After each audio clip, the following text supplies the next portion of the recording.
welcome to Stories Podcast. I'm your host, Amanda Weldin. Today's story is called Lydia and Little Red Riding Hood, a story performed for you by Kelsie Lee and written for you by the folks from the podcast Short Stories for Kids. Short Stories for Kids is a podcast where you decide what the story is about. Perhaps you want a story about a time-traveling penguin searching for his dinosaur friend, or one day you might get sucked into a magical storybook and go on an epic adventure with a wizard. Whatever you love. Pirates, monsters, witches, unicorns, magical lands, and epic journeys through space. Every week, Lucy will read stories with your ideas and you as the main character.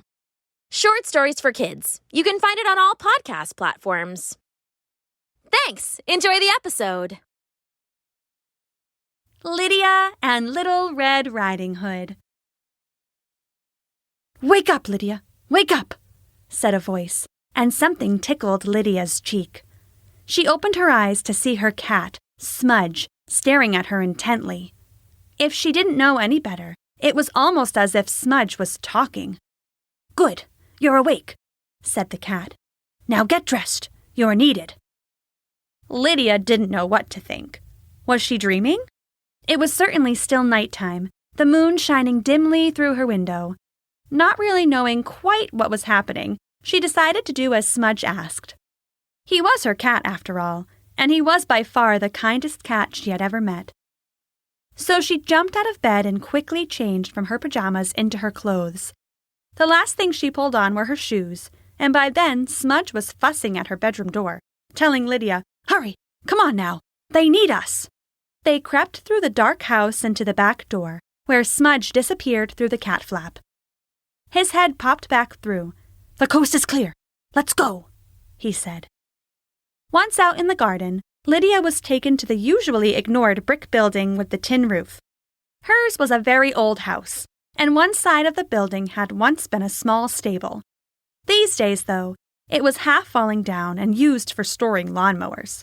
Smudge slipped effortlessly through a cracked door and Lydia followed.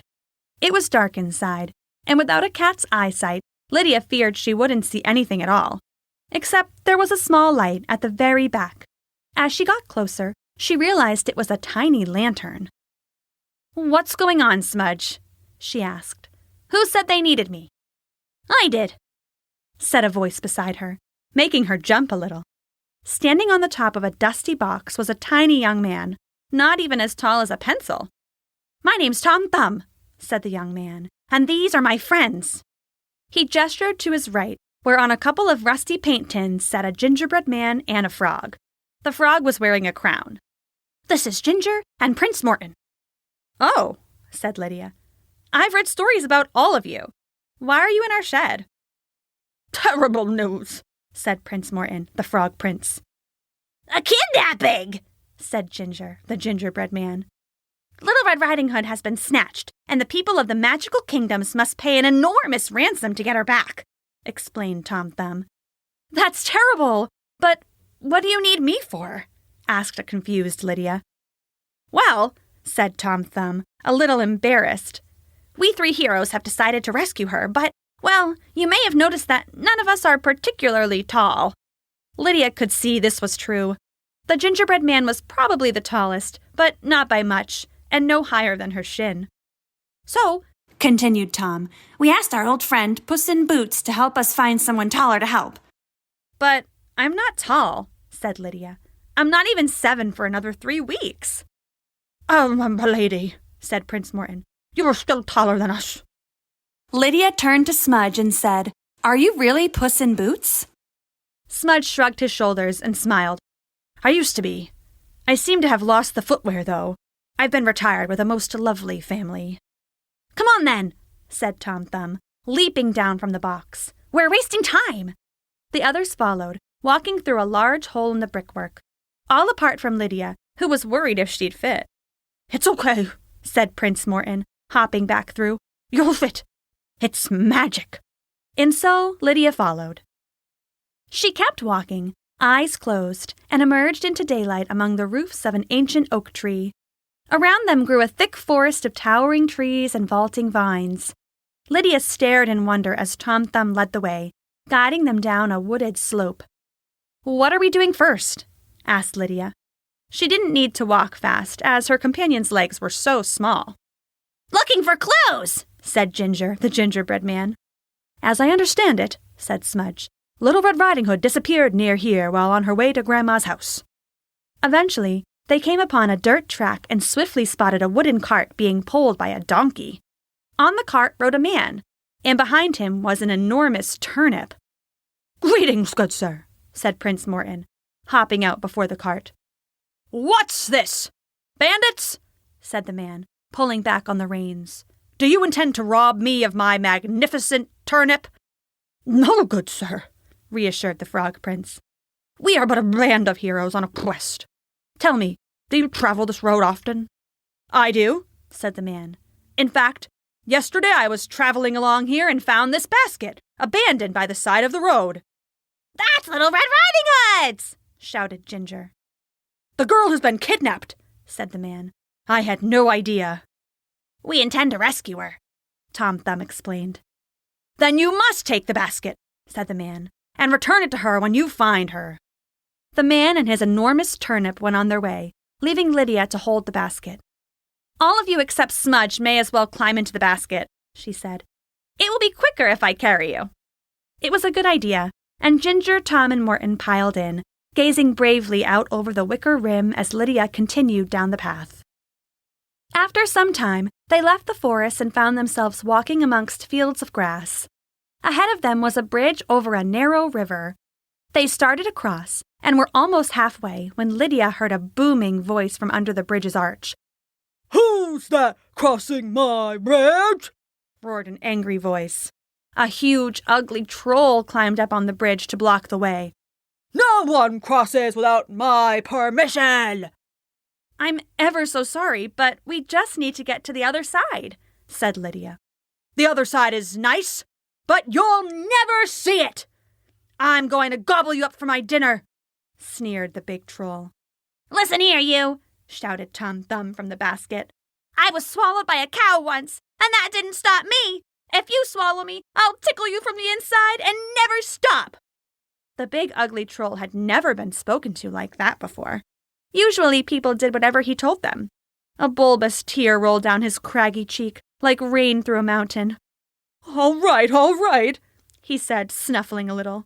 "I get grumpy when I'm hungry. Only yesterday I traded for a giant roast ham, but it was just this red-hooded cloak wrapped around some straw." "That's Little Red Riding Hood's," said an excited Ginger, clapping his tiny baked hands together. "We're going to rescue her," said Prince Morton proudly. "Then I suppose you better take it with you and give it back to her," suggested the troll. But Lydia couldn't fit the red-hooded cloak into the basket because the three heroes were already in it. "You'll just have to wear it," said Smudge. And so Lydia put on Red Riding Hood's cloak, and they went on their way. The sun was beginning to set as they arrived at a set of tall gates. Peering through, Lydia could see a towering, dark castle. There was a single, solitary candle flickering from one of the upper windows. "Who do you think lives here?" asked Lydia. Prince Morton cleared his throat. "It's the beast," he said nervously. "He has a terrible temper." "Could he have kidnapped Little Red Riding Hood?" asked Ginger. "In the story, he kidnaps Beauty," said Lydia. "I think it's possible." "And the trail has led us here," added Smudge. "Then we need to go in and investigate," said Tom Thumb, hopping down from the basket. He walked straight through the curling metalwork of the gate. It was easy, him being so small. The others followed, leaving Lydia to have to push the heavy gate open by herself. It groaned and screeched on heavy, rusted hinges. Inside, the castle was silent, and they didn't see a soul as they climbed the stone steps to the imposing front door. "Do we knock?" asked Prince Morton. "Better to have the element of surprise," Tom Thumb replied. Quietly, they slipped inside. It was dark and dusty in the reception hall, with cobwebs strung like garlands between the huge oil paintings on the wall. They made their way to the broad, curving staircase and began to climb, aiming for that upstairs room with the lonely candle. It was all very spooky, not least because they feared that they'd be discovered by the beast. Smudge led the way, using his excellent eyesight to guide them through the dark. Outside, The sun had well and truly set now, so it had become even harder to see. After much creeping through shadows, they at last found themselves in a carpeted corridor where light from the candle spilled under the door. "This is it," said Tom Thumb. "Little Red Riding Hood might be in here." As quietly as she could, Lydia turned the doorknob and they entered the room. It was a beautifully furnished bedroom, and there, in a very large 4-poster bed, somebody slept.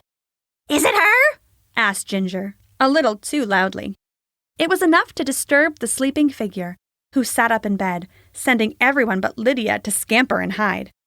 The figure's face was hairy, and he wore a woolen cap pulled tightly over his head and a hood of purple silk over that. "What's going on here?" growled the beast as he rubbed his eyes. Then he spotted Lydia, dressed in Little Red Riding Hood's cloak and carrying her basket. How did you get out?"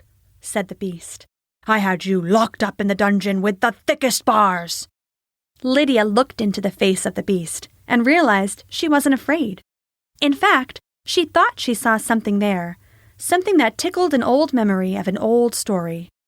"My, what big eyes you have," said Lydia. "All the better to see you with," said the beast automatically, then realized he'd been tricked. "You're not Little Red Riding Hood," he said with a snarl. "And you're not the beast," said Lydia, just as Tom Thumb, Prince Morton, and Ginger dropped a heavy brass bedpan onto the beast's head, knocking him out cold. Lydia pulled back the beast's purple hood and woolen cap to reveal the beast was actually the big bad wolf. "So where's the beast?" asked Smudge. "In the dungeon, I expect," said Lydia, "with Little Red Riding Hood." And sure enough, that's where they found them. Little Red Riding Hood was so grateful to be rescued and to get her red hooded cloak and basket back. As for the beast, he was in a furious rage, saying he'd been tricked by the big bad wolf, but he soon calmed down once the wolf had taken his place in the dungeon. As a thank you, the beast threw a delicious banquet for his rescuers, which in fact didn't need to be that big, as 3 of the rescuers were so small they shared a single plate and had plenty left over. "What will you do now?" Little Red Riding Hood asked Lydia. "Will you go home?" "Home!" roared the beast. "You can't go home now. It's the middle of the night, and I have plenty of empty bedrooms." "But then what?"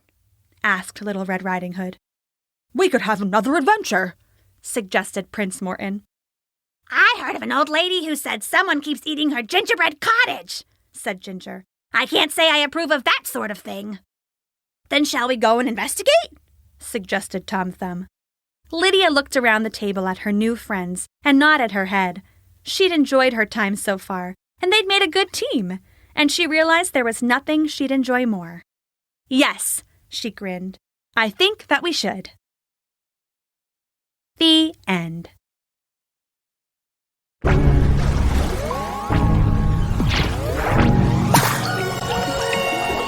Thanks for listening.